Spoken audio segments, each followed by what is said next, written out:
Welcome to Esther 414 Ministries. This is Tracy, and today we're going to be in 2 Corinthians chapter 2, verses 15 and 16.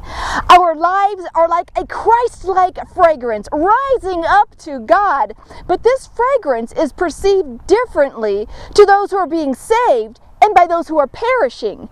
To those who are perishing, we are a dreadful smell to death and to doom, but to those who are being saved, we are a life-giving perfume.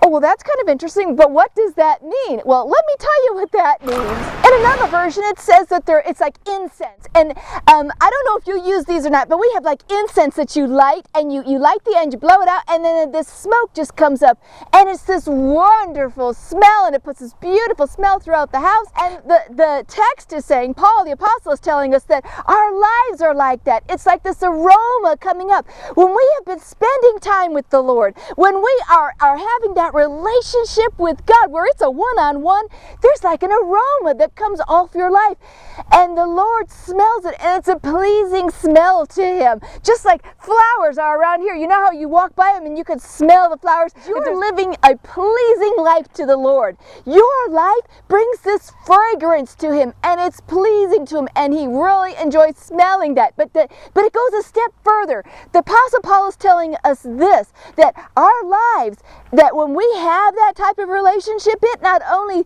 pleases the Lord, but other people can smell that aroma too. If you are living your life for the Lord, it brings glory to God and a sweet smell to Him that pleases Him.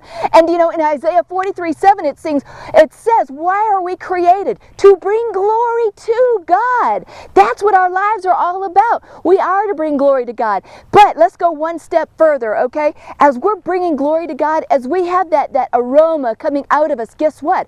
Other people are smelling it as well. Spiritually, maybe not physically, but spiritually. Paul will go on to tell us something very startling in this text. He says, to one person, your life is a sweet smell. To another person, you smell like death and doom and gloom. One, it's the fragrance of life, and to other, it's the fragrance of death. Now, who are these two different people? Well, he specifies exactly who they are. That is a saved person or a lost person. To a person who knows Jesus, to a person who is following the Lord, they will recognize this in you because it will come out of you. It's a smell. You don't even have to say anything. Recognizing the Spirit of God in you. And it's very appealing to you. In fact, it's attracting them. They want to be around that. Have you ever driven down the road and all of a sudden you get a big whiff of flowers or honeysuckles? Oh my, and you're like, oh, I love that smell. Where is that? We are attracted to people who are living their lives for Christ. And why is that? Why are we attracted to them? It's not really them that we're attracted to. It's God in them, that aroma coming out of them, that Spirit of the living God. What is that aroma? Christ Himself. It is Christ in us, coming out of us, Him living in and through us, flowing through us, right? That's what they're attracted to. For the other person who doesn't belong to God, your life is offensive. I mean, it stinks to them. They want to be away from you. Have you ever had things happen to you where all of a sudden someone is just so repelled by you, repulsed by you, and you haven't done anything? Well, it's God in you. It's Christ in you that they're getting a whiff of, and they just don't even want to be around that. Okay, so you're asking, how does this apply to me? Okay, let me go there, all right?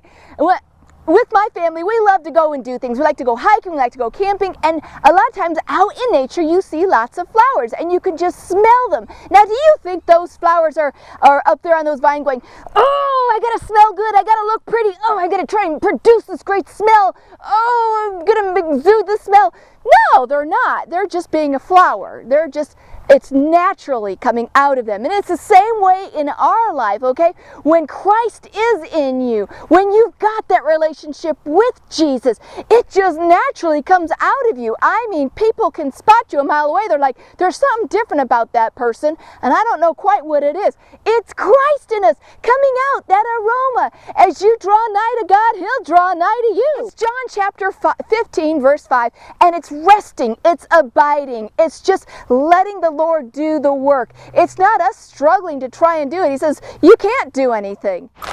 Okay, back to our flower illustration, all right? That flower is not working at growing up and becoming beautiful and smelling lovely. No, it's doing what God created it to do, to grow and to be beautiful and smell wonderful. And it's the same with us. God created us to have a relationship with Him, to bring Him glory, right?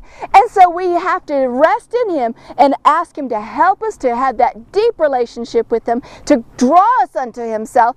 And as we do that, we're walking in step with Him. You are allowing Christ to live in and through you.